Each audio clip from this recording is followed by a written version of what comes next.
This is the Kazdoy Closet. I'm Kazdoy. That's my closet, full of all the stuff that I love. And today, a film noir double feature. That's right, 2 film noirs on one disc. And this could be the rare case where the extra features on a disc outshine the films themselves.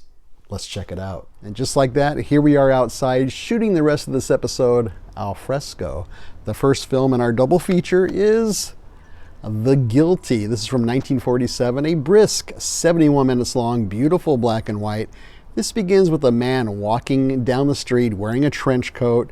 There's rain all over the street. He walks into a bar at night and talks to the bartender. Turns out he hasn't been there in 6 months, and he explains why in this extended flashback for the majority of the film with a voiceover from that main character involving his army buddy and a murder. This is a very low budget film.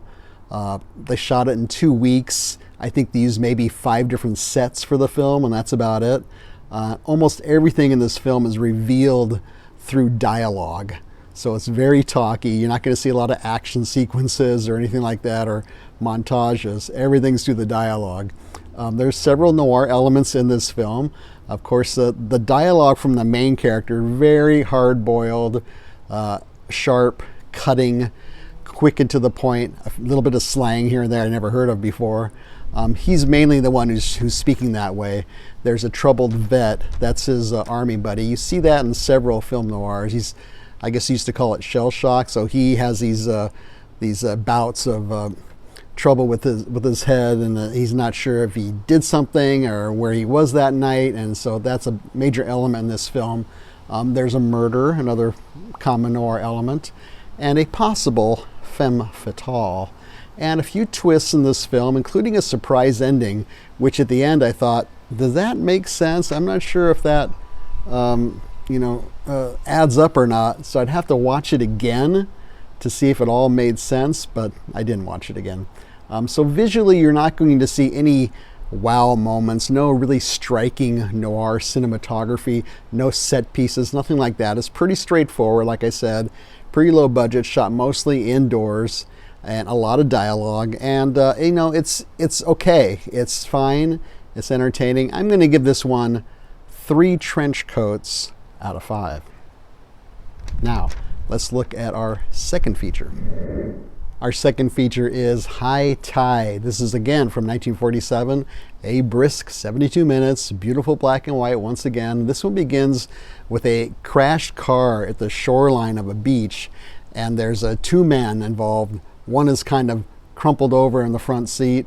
The other one is sort of halfway out the car laying on the beach. And how did they get this way? Once again, we have an extended flashback to show how they got in this situation. Another low-budget film, another 2-week shooting schedule, but this one looks better. It's got a better production values than the first one. It doesn't look as cheap as the first one does. Lots of noir elements. Again, we have a newspaper setting. That's the main thrust of this film. What's going on at this newspaper? We have a murder, a double crossing. We have LA location this time, and a surprise ending, which did kind of make more sense this time. And then that tough, hard-boiled dialogue. But this time, instead of just one character saying all that, we have several characters talking that way, including the newspaper guy, and we have the detective in charge of this murder. So they're all kind of using that dialogue. So that's really well done. Visually, you're going to find a few more interesting moments as far as the film noir look goes. There's still just a few, but more interesting than the first film, The Guilty. And they use a lot of stock footage, but they use it pretty well, actually. For example, it's an LA location, like I said. So you're going to see a Union Station in one scene, but you notice after a while that they're not really in Union Station. That's just some backdrop, some rear projection, but it looks pretty good. And they also do that again with the LA skyline, and they do it again with like city streets and stuff. So they pulled that off pretty well. I was kind of surprised. Visually, it's a little grainier than the first film, The Guilty, is.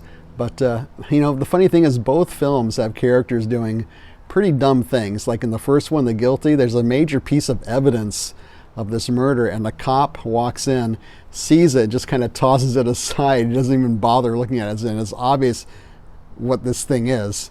And then the second one, the whole high tide, the whole incident with the car going off the cliff is really ridiculous, but you know, that's the way it goes sometimes. So I'm going to give it the same rating. This one's getting 3 cars out of 5.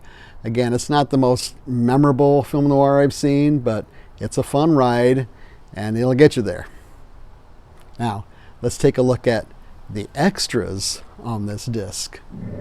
This is a wonderful disc presentation by Flicker Alley. I've talked about them before. They do a lot of restoration work. This one, again, in coordination with the Film Noir Foundation and UCLA.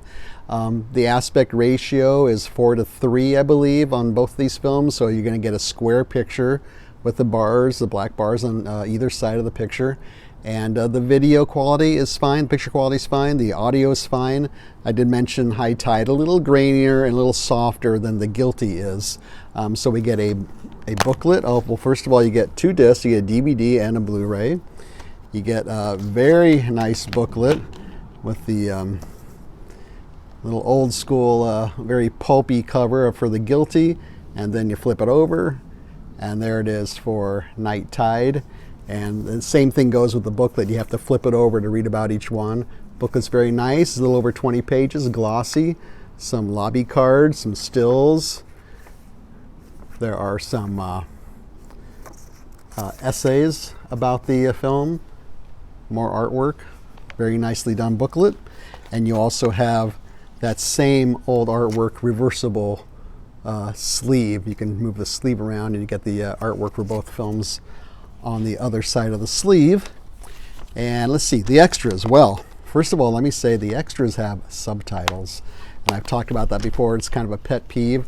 They all have subtitles, which I really appreciate. The only other company I can think I've had experience with that does that is the Film Detective.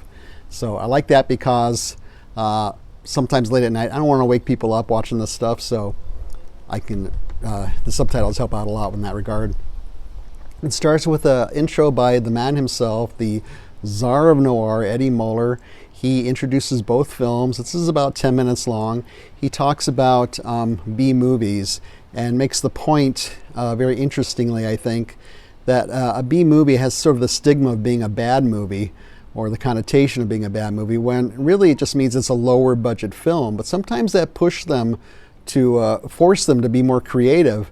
So just because it's a B movie doesn't mean it's bad. I mean, when I was growing up in the 60s and 70s, of course, you always had double features of the films. It wasn't just one film. There were always 2. The B movie was the first one, and then the one on top that you really came to see, that was a bigger budget film with bigger stars and stuff like that. So I like what he talked about as far as B movies. And if you watch any film noir, you know a lot of them are categorized as B movies, but a lot of them are really, really good. He also mentions that if you do get this disc, don't watch the extras first. You can watch his, but don't watch the other extras first because there are spoilers involved. So the next big extra is a little documentary on Jack Rather. He's the producer for both of these films. This one runs about 20 minutes. All the rest of the extras are about 20 minutes or so. Oh, there's also a commentary, which I did not listen to, by Alan K. Rody, who also appears with Eddie Muller at the film noir festivals that I've been to. Both these guys are great, articulate, well-informed, entertaining, and just fantastic. So anyways, Jack Rather, a documentary. He's the producer of both films, and he also has, this tells his story, how he got involved in filmmaking. And the actor Don Castle is the star of both these films. And his is an interesting story where he was hoping to be a big star. It didn't really work out for him. He kind of looks like Clark Gable. So information about him too, very interesting. The next one is my favorite extra. It's about Cornell Woolrich. Now, if you've watched any film noir, you know that name. He wrote a lot of source material, novels, short stories, that many of these film noirs are based on. Black Angel, Phantom Lady, Night Has a Thousand Eyes, probably most famously Hitchcock's Rear Window. And boy, this is so interesting. He also wrote the source material for The Guilty. But the story of Cornell Woolrich, I knew nothing about him, just the name. And I see his name pop up a lot. But what an interesting story about him. Very tragic, very sad, but a really prolific writer. I mean, he even wrote under 2 pseudonyms in addition to his real name. So that was just fascinating. The next feature is on John Reinhardt. He was the director for both these films, talking about how he got started. He got started in filmmaking by he would make foreign film versions of American films. So he'd take American films and he'd make it into a different language because there was a big market for that. If you've ever seen the Spanish version of Dracula, which they filmed in Spanish at night after the filming for the Bela Lugosi Dracula was finished, they would move in and use the same sets and everything.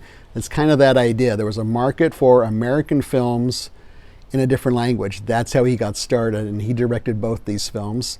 And with very little money, he made the most of it. And then finally, there's a feature on Lee Tracy. He's the actor in High Tide, plays a newspaper man, and basically invented the sort of fast-talking, sarcastic, cynical newspaper guy character we've seen in so many films.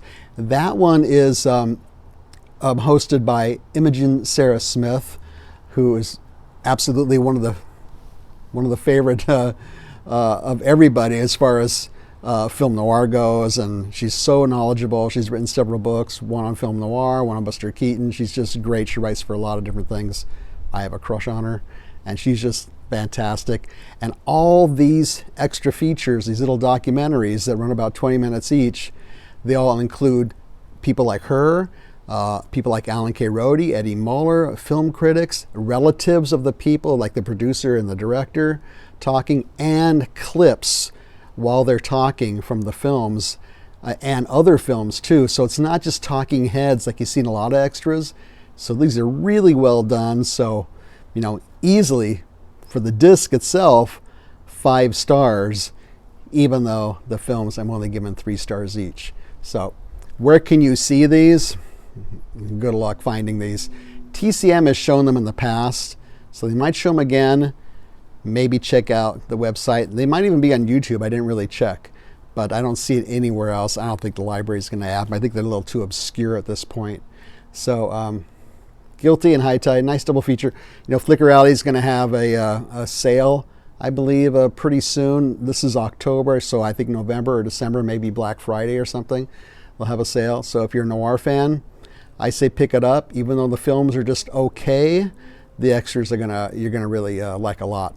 So feel free to leave a comment or suggestion down below here. Leave a thumbs up. Don't leave a thumbs down. Subscribe would be great. We're aiming for 375. We're about 20 away at this point. Share this with your friends and neighbors. Otherwise, thank you so much for watching. See you next time.